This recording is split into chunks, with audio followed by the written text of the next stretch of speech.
ये सब उस नंदिनी कामधेनु के अंग अंग से प्रकट हुए और उन बड़े बड़े वीरों ने विश्वामित्र जी की संपूर्ण सेना को पराजित कर दिया।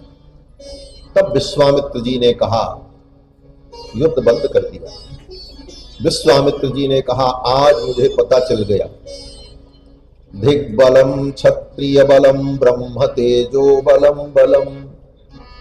धिग्बलम क्षत्रिय बलम, धिक्कार है मेरे बल को, बल तो इन ब्रह्मर्षि के पास। अब मैं भी ब्रह्मर्षि बनूंगा। और ब्रह्मर्षि बनने के लिए विश्वामित्र जी ने अपना राज्य छोड़ दिया, तपस्या करने गए। भारत के चारों दिशाओं में उन्होंने तप किया और अंत में तपस्या करके पुष्कर में उन्होंने ब्रह्मत्व की पदवी को प्राप्त कर लिया। विश्वामित्र जी ब्रह्मर्षि हो गए और जब ब्रह्मर्षि हो गए तो उनका स्वभाव भी बदल गया। वह जो भावना थी पहले, वो भावनाएं समाप्त हो गई। आज विश्वामित्र जी वशिष्ठ जी को देख करके कहते हैं, हे मुनिवर, आपसे प्रतिस्पर्धा करते हुए आपके समकक्ष होने के लिए मैंने बहुत प्रयत्न किया, कितनी लड़ाई लड़ी, लेकिन आज भी मैं आपके समकक्ष नहीं हो पाया। ब्रह्मर्षि तो मैं बन गया, लेकिन आप तो ब्रह्म के गुरु बन गए। आपने ब्रह्म परमात्मा को अपना शिष्य बना लिया। इससे बड़ा पद और दुनिया में क्या हो सकता है? सबसे बड़ा पद अगर किसी का है तो भगवान का पद, और उन भगवान का भी जो गुरु बन जाए, इससे बड़ा दुनिया में कोई पद नहीं हो सकता। विश्वामित्र जी कहते हैं, मुनिवर, आपने तो ब्रह्म परमात्मा को अपना शिष्य बना लिया। हे गुरुदेव, हे ब्रह्मर्षि, हे वशिष्ठ जी महाराज, आप कृपा करो मुझे भी यह सुख प्राप्त हो जाए, मैं भी इनको अपना शिष्य बना लूं, मैं भी इनका गुरु बन जाऊं, तब मैं आपके समकक्ष हो पाऊंगा। और आज मैं राम को लेने आया हूं। ये राजा प्राण दे देगा लेकिन अपने राम को नहीं देगा। मैं चाहूं तो इस राजा को भय दिखाकर, शाप देने का भय दिखाकर राम को लेकर के चला जाऊं, लेकिन आज जिन राम को मैं लेने आया हूं, इन राम को बलपूर्वक नहीं पाया जा सकता, इनको बुद्धि से नहीं पाया जा सकता, इनको चतुराई से नहीं पाया जा सकता, इनको छीन करके कोई प्राप्त नहीं करता, इनको तो प्रेम से ही पाया जा सकता। राम को प्रेम से पाया जा सकता। राम न बल से मिलते हैं, न बुद्धि से मिलते हैं, न विवेक से मिलते हैं, न किसी साधन से मिलते हैं। राम जी तो प्रेम से मिलते हैं, क्योंकि राम जी को प्रेम ही प्रिय है। राम ही केवल प्रेम प्यारा, राम ही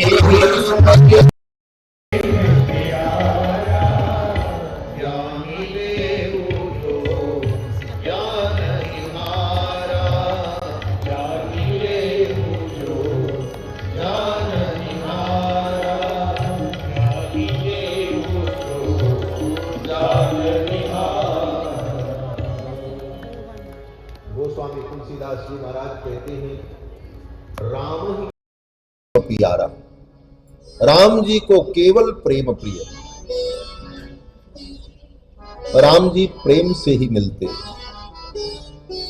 रीझत राम सपेम निसोते, ऐसा प्रेम हो, निसोता प्रेम, जिस प्रेम से कोई स्रोत न निकला हो।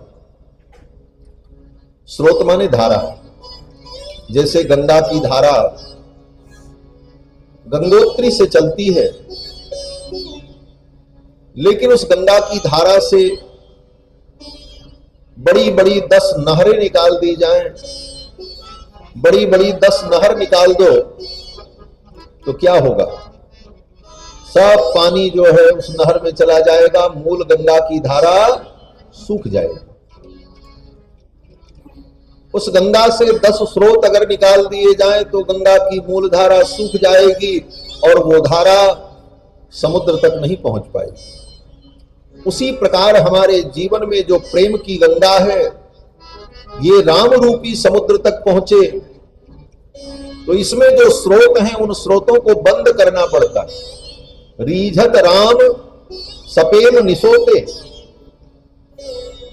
हमारे जीवन में जो प्रेम की धारा है उससे इतने स्रोत निकले हुए हैं कि हमारा प्रेम चारों तरफ बिखर गया, राम जी के चरणों तक पहुंच ही नहीं पा रहा है। कहां कहां बिखर गया? बोले 10 दिशाओं में हमारा प्रेम बटा हुआ है। भगवान राम स्वयं कहते हैं, तुमने अपने प्रेम की धारा को 10 दिशाओं में जो बांट रखा है। कहां कहां? बोले जननी जनक बंधु सुत दारा, तन धन भवन सुहृद परिवारा, सबकी ममता ताग बटोरी, मम पद मन ही बांध बर डोरी। भगवान श्री राम कहते हैं, तुम्हारी ममता की जो प्रेम की जो गंगा है उसके 10 स्रोत निकल गए हैं, इसलिए तुम्हारा प्रेम मेरे चरणों तक नहीं पहुंच पाता। अपनी इन 10 धाराओं को तुम रोक लो और अपने प्रेम की धारा को मेरे चरणों में लगा दो। इसी का नाम भक्ति है। जननी जनक बंधु सुत दारा,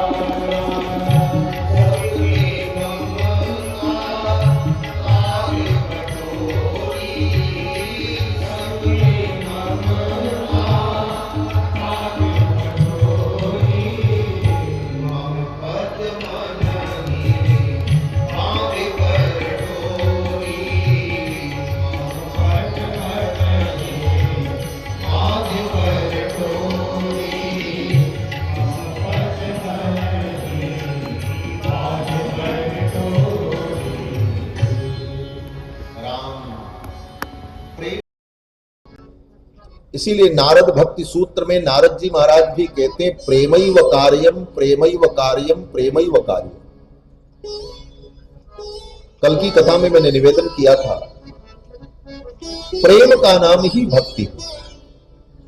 भक्ति सूत्र में नारद जी कहते हैं, सा तस्मिन् परम प्रेम रूपा। भक्ति क्या है? बोले उन परमात्मा में परम प्रेम रूपी जो भावना है, इसी का नाम भक्ति। विश्वामित्र जी कहते हैं, राम को पाने के लिए प्रेम ही साधन है और इन्हें प्रेम से पाया जाए तभी इनके पाने का महत्व है। जबरदस्ती बलपूर्वक राम को नहीं पाया जा सकता। इसलिए हे मुनिवर, आप कृपा करो तो राम मुझे भी मिल जाए। वशिष्ठ जी महाराज ये सब बातें समझ गए। ये इतनी बातें तो मैंने आपको समझाने के लिए कही, ये सब बातें विश्वामित्र जी ने केवल अपनी आंखों से कही और वशिष्ठ जी ने समझ लिया। वशिष्ठ जी ने कहा दशरथ जी से कि राजन, न धर्मम हा तुमर्हसि। हे राजन, तुम अपने धर्म को मत छोड़ो। दशरथ जी ने कहा क्यों? वशिष्ठ जी ने कहा, अगर तुम राम को इनके साथ विदा नहीं करोगे तो तुम्हारा धर्म चला जाएगा, तुम्हारा सत्य चला जाएगा। दशरथ जी ने कहा, राम को इनके साथ विदा करूंगा तो मेरे राम चले जाएंगे। वशिष्ठ जी ने कहा, राजन, तुम्हारे जीवन में राम क्यों आए? क्योंकि तुम्हारे जीवन में धर्म था, तुम्हारे जीवन में धर्म और सत्य है, इसलिए राम तुम्हारे जीवन में आए। और तुम्हारा धर्म और सत्य चला जाएगा तो राम जी भी चले जाएंगे। इसलिए राम जाए उनको जाने दो, लेकिन धर्म और सत्य को अपने जीवन से मत जाने दो। सत्य और धर्म रहेगा तो राम फिर लौट करके आ जाए। ये राम का महत्व है, फिर राम आ जाए। इसलिए राजन, न धर्मम हा तुमर्हसि अपने धर्म को मत छोड़ो।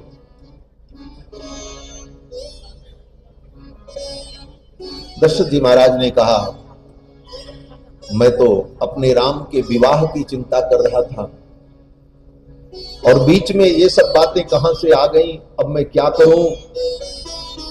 तो वशिष्ठ जी ने दशरथ जी से कहा, राजन चिंता मत करो, ये विश्वामित्र जी आए हैं, राम लक्ष्मण को लेकर के जाएंगे और उधर से विवाह करा करके बहू के सहित लेकर के आएंगे, आप इनके साथ विदा कर दो। दशरथ जी ने कहा, सच में? वशिष्ठ जी ने कहा, हाँ, इसीलिए तो ये आए,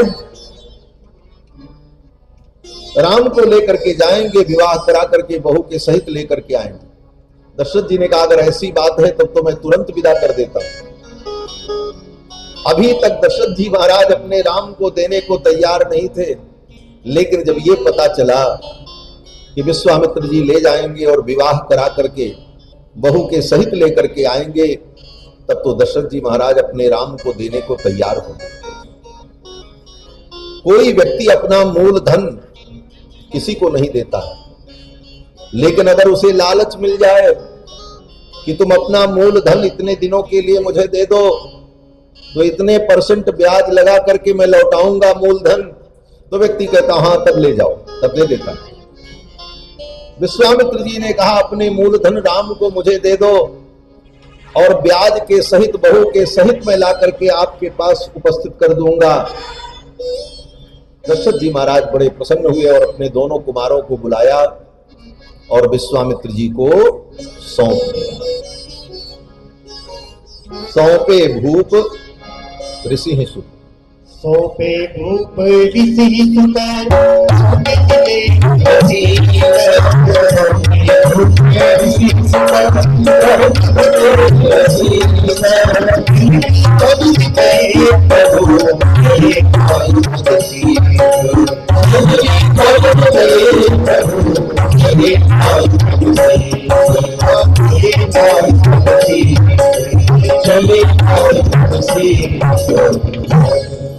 दशरथ जी महाराज ने अपने राम लक्ष्मण को विश्वामित्र जी को सौंप दिया।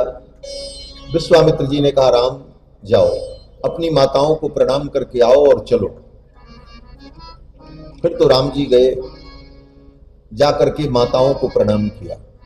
यहां पर गोस्वामी तुलसीदास जी महाराज एक बड़ी अद्भुत बात कहते हैं कि देखो, पिता से ज्यादा प्रेम मां के हृदय में होता है। पिताजी राम जी को विदा करने में इतनी बकझक करते रहे, इतना ना नुकुर करते रहे, अंत में किसी प्रकार राजी हुए कि हाँ मेरे राम को ले जाओ। लेकिन माताएं, बोले माताओं ने एक बार भी राम जी को नहीं रोका। तुलसीदास जी महाराज लिखते हैं कि जननी भवन गए प्रभु और चले नाई पदशीस। मां के भवन में गए, मां को प्रणाम किया। मां कौशल्या ने कहा, बेटा इतनी दूर प्रणाम करने क्यों आए, वहीं से मानसिक प्रणाम कर लेते, जल्दी जाओ गुरुदेव के साथ जाओ। प्रेम पूर्वक मां ने विदा कर दिया। क्यों? बोले मैया कौशल्या को पहले से पता था विश्वामित्र जी आएंगे, राम जी को ले जाएंगे, तो उधर से विवाह करा करके बहू के सहित लेकर के आएंगे। मां कौशल्या को कैसे पता था? दशरथ जी को पता नहीं और कौशल्या जी को पता नहीं। यही तो बात है, माताओं का नेटवर्क जो है वो बहुत तगड़ा होता है। बात यह है कि जब रामलला सरकार बालक थे, छोटे थे, उस समय एक दिन भगवान शंकर रामलला सरकार का दर्शन करने के लिए ज्योतिषी बन करके आए।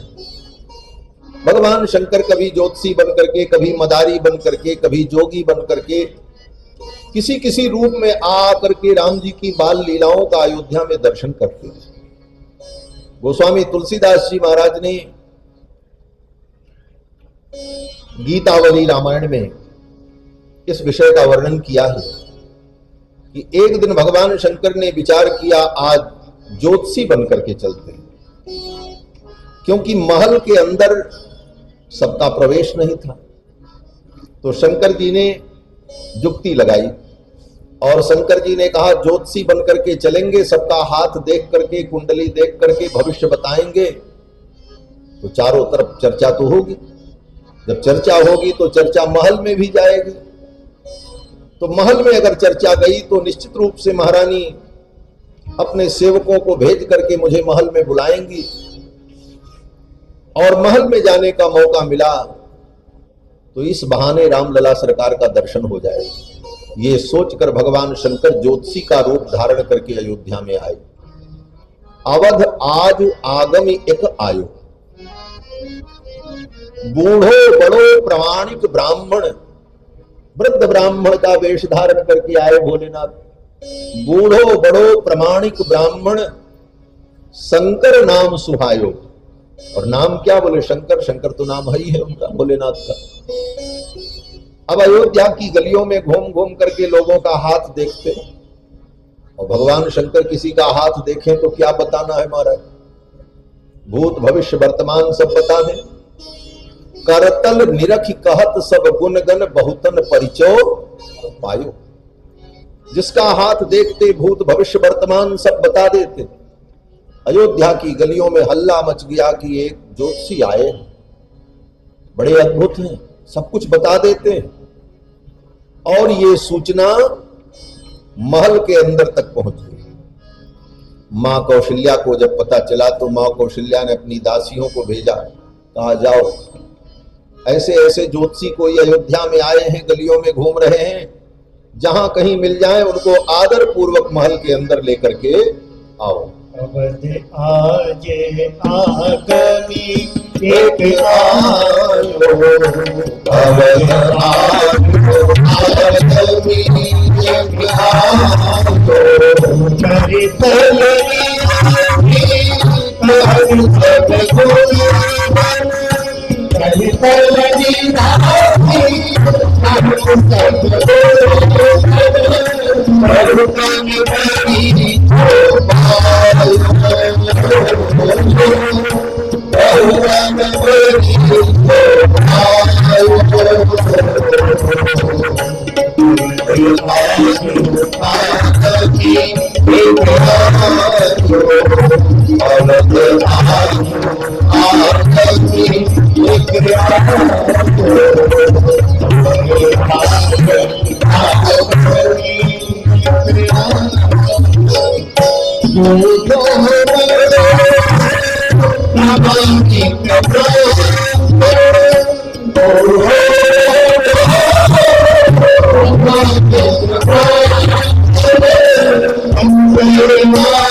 मां कौशल्या ने महल के अंदर बुलाया, आसन दिया,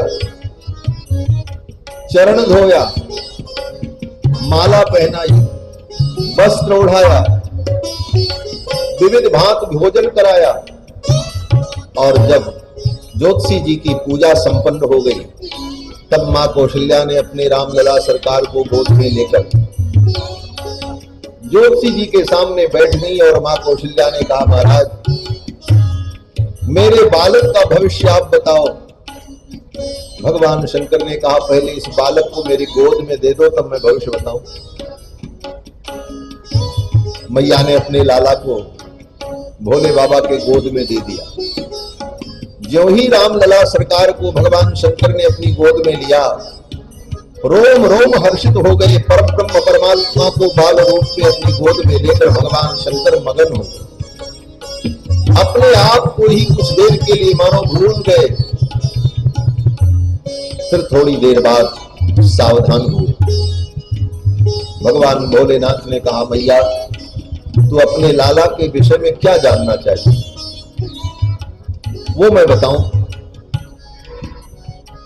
मैया ने कहा, ज्योतिषी जी मेरे छोरे का ब्याह कब होगा ये आप बता दो। माताओं को यही चिंता रहती, मेरे बेटे का ब्याह कब होगा और बढ़िया बहू कब आएगी। मैया ने भी यही पूछा था भगवान शंकर से। जन्म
मां ने पूछा।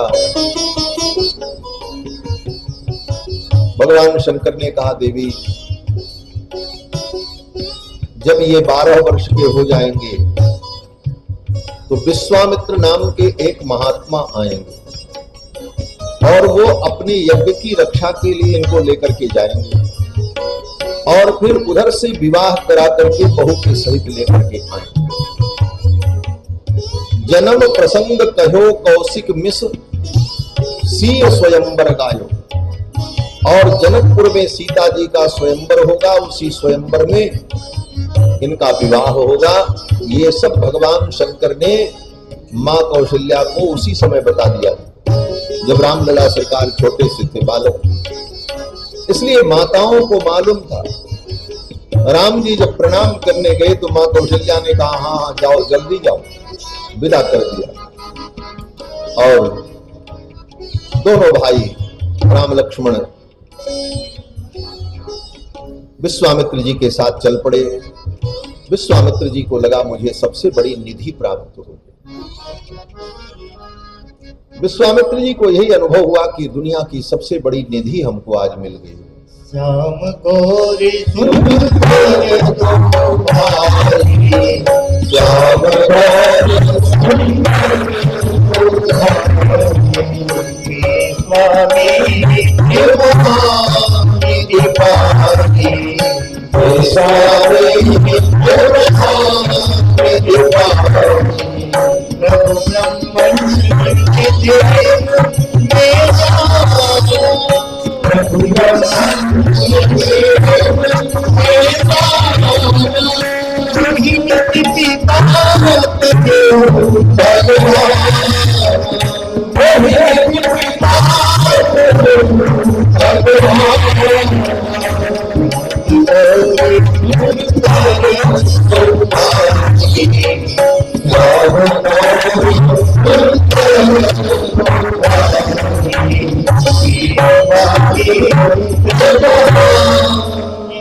श्याम गौर सुंदर दो भाई, विश्वामित्र महानिधि पाई।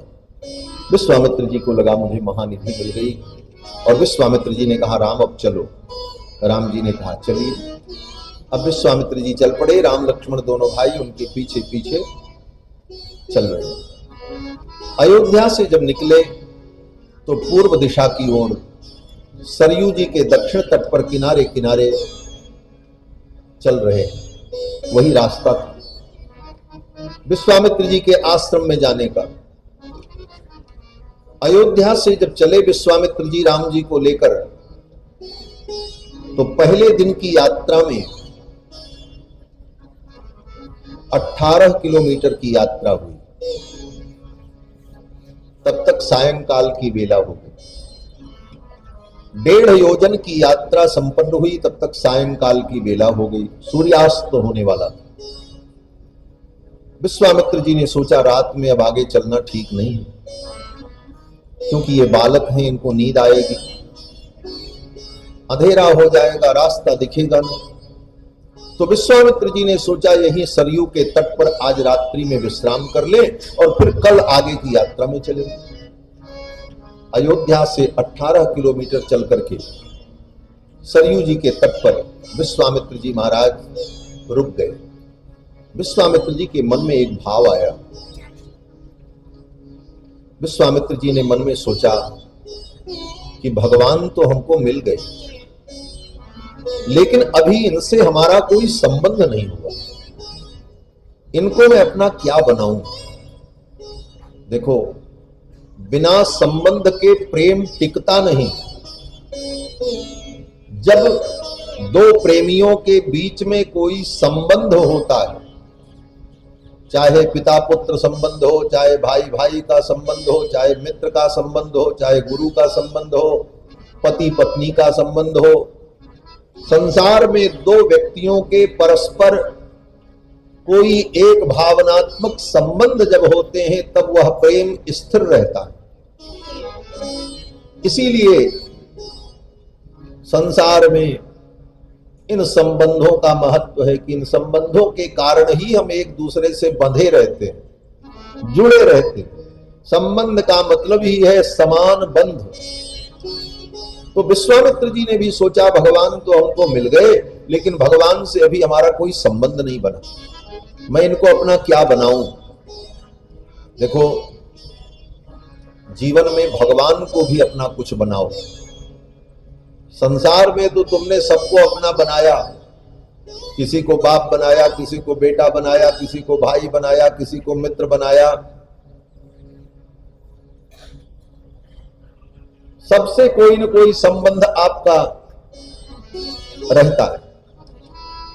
भगवान कहते हैं संसार के प्राणियों से तुमने बहुत संबंध बनाए, मुझे भी अपना बना लो। राम जी यही तो चाहते हैं कि मुझे भी तुम कुछ अपना बना लो। और राम जी सब बनने को तैयार हैं। राम जी कहते हैं कि तुम मुझे, अगर तुम्हारे अंदर अहंकार है, तुम झुकना नहीं चाहते तो कोई बात नहीं, तुम मेरे बाप बन जाओ, मैं तुम्हारा बेटा भी बनने को तैयार हूं, तो मुझे अपना बेटा ही मान लो।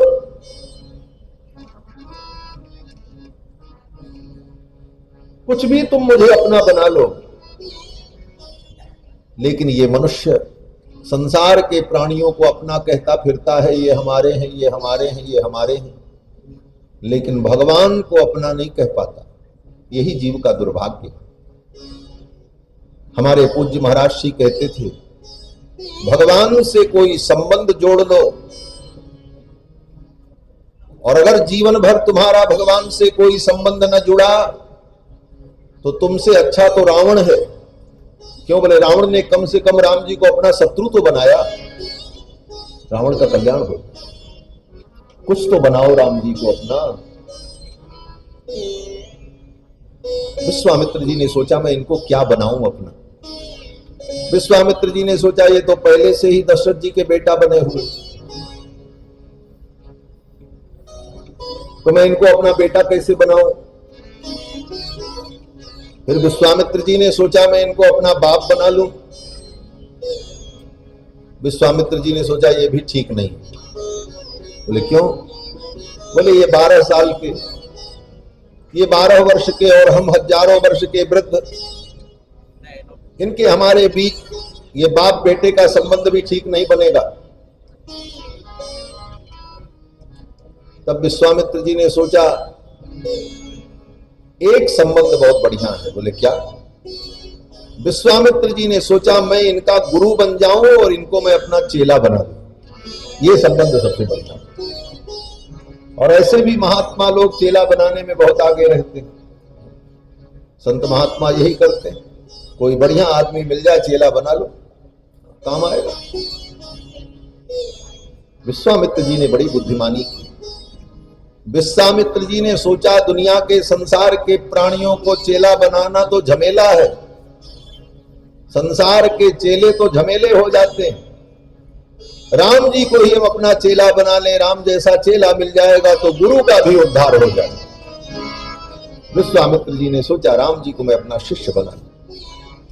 और विश्वामित्र जी ने कहा राम अब देर मत करो, जल्दी से जाओ सरयू जल में आचमन करके प्रोक्षण करके आओ, मैं तुमको मंत्र देना चाहता हूं। स्वयं विश्वामित्र जी ने प्रस्ताव किया राम जाओ आचमन करके आओ और मैं तत्काल तुम्हें मंत्र दीक्षा देना चाहता हूं। रामेति मधुराम वाणीम विश्वामित्रोऽभ्यभाषत। विश्वामित्र जी ने अत्यंत मधुर वाणी में कहा राम गृहाण वत्स सलिलम मा भूतकालस्य पर्ययः। जल्दी से आचमन करके आओ, विलंब मत करो, मैं तुम्हें मंत्र दीक्षा देना चाहता हूं, तुम्हें मैं अपना शिष्य बनाना चाहता हूं। इसमें एक शब्द बड़ा महत्वपूर्ण है, यहां पर महर्षि वाल्मीकि का शब्द। विश्वामित्र जी कहते हैं मां भूत कालस्य पर्ययः। विलंब करना ठीक नहीं है, जितना जल्दी मैं तुमको अपना चेला बना लूं। इसका मतलब यह है, यह संकेत है कि हे संसार के प्राणियों जितना जल्दी हो सके राम जी को अपना बना लो, विलंब मत करो। विश्वामित्र जी कहते हैं विलंब न हो, जल्दी से मैं तुमको अपना शिष्य बना लूं। अर्थात जितना जल्दी हो सके राम जी को अपना बना लो, भाई बना लो, मित्र बना लो, बेटा बना लो, गुरु मान लो। क्यों?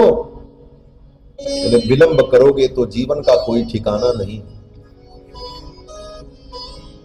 और ये जीवन जब तक है समय रहते राम जी को अपना बना लो। विश्वामित्र जी ने कहा राम मैं तुमको मंत्र देना चाहता हूं। राम जी आचमन करके आए और राम विश्वामित्र जी के सामने बैठ गए। विश्वामित्र जी ने बला अतिबला नाम की विद्या राम जी को प्रदान की। रामायण में वर्णन है बला और अतिबला, ये दो विद्या बड़ी विलक्षण विद्या है। विश्वामित्र जी ने कहा मंत्र ग्रामम गृहाण तुम बलाम अतिबलाम तथा। हे राम इस बला और अतिबला विद्या को तुम ग्रहण करो। विश्वामित्र जी ने कहा राम इस मंत्र के प्राप्त कर लेने से तुम्हारे अंदर ऐसी विशेषता आ जाएगी कि कितना भी तुम परिश्रम करो थकोगे नहीं, तुम्हें ज्वर नहीं होगा, तुम्हारे स्वरूप में कोई परिवर्तन नहीं होगा,